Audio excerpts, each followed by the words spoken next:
It's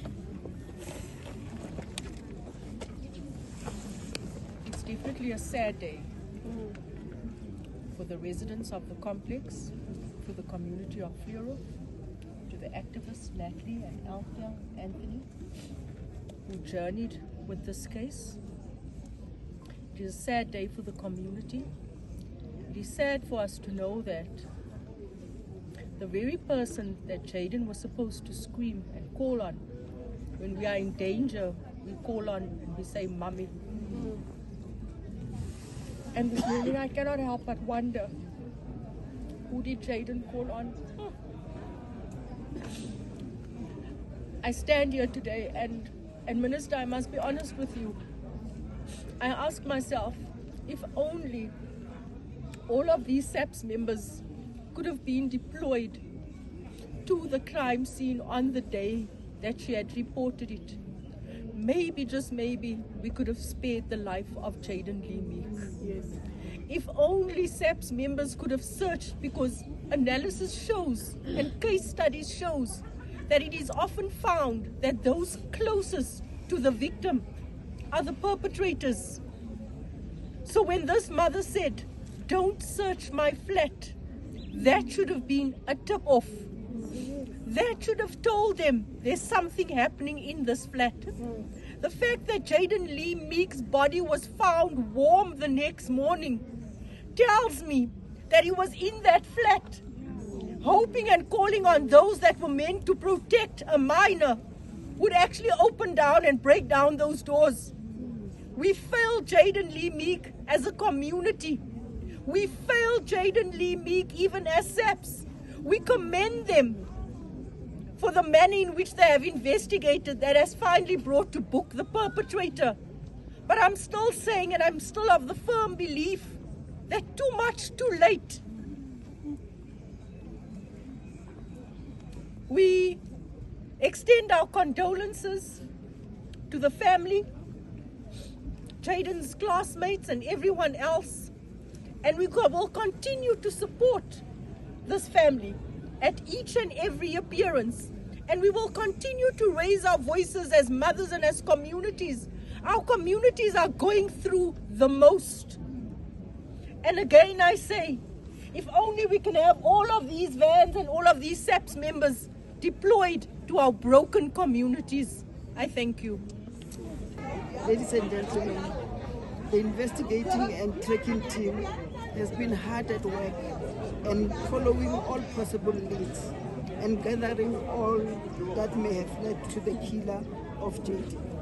Our investigation team was indeed closely working with the NPA on this case, where evidence gathered was presented and a warrant of arrest issued and executed on Friday, 11 July 2025. It is rather, ladies and gentlemen, very, very unfortunate that Jayden was killed and found in the very space where he should have been safe and secure, his residential complex. This was not an easy case. We received a lot of backlash on our response and the time it took to ensure a breakthrough. But I must say, this type of case necessitated that our detectives conduct a thorough investigation and present a case that will be able to stand in court. Therefore, today, let me take this opportunity to once more thank our investigating officers that through their meticulous investigation that was conducted thoroughly, ultimately brought us here today at the Roodepoort Magistrates Court, where one suspect is in custody. And we can now reveal that the suspect is the mother of Jayden. Thank you very much, our men and women in blue with the NPA, for ensuring that this matter is enrolled.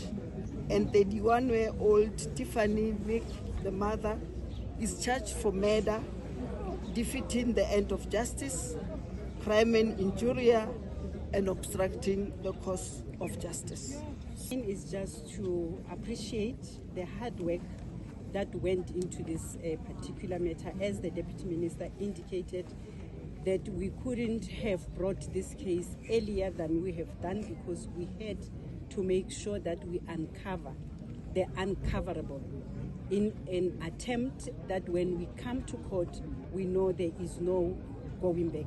I know DM has already acknowledged the backlash that we have received, but at least today we are standing here as a conviction to the community, Honorable James, that we will come back if we make the breakthrough, that the breakthrough has been done.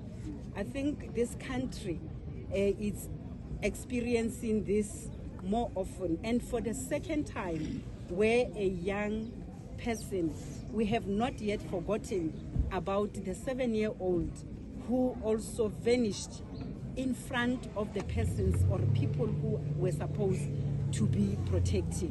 What we appreciate is where activists come very hard to say we need justice, we need human rights, where the members of parliament are holding us accountable to make sure that we don't sleep on the job. Where we have faltered, we will say we have faltered.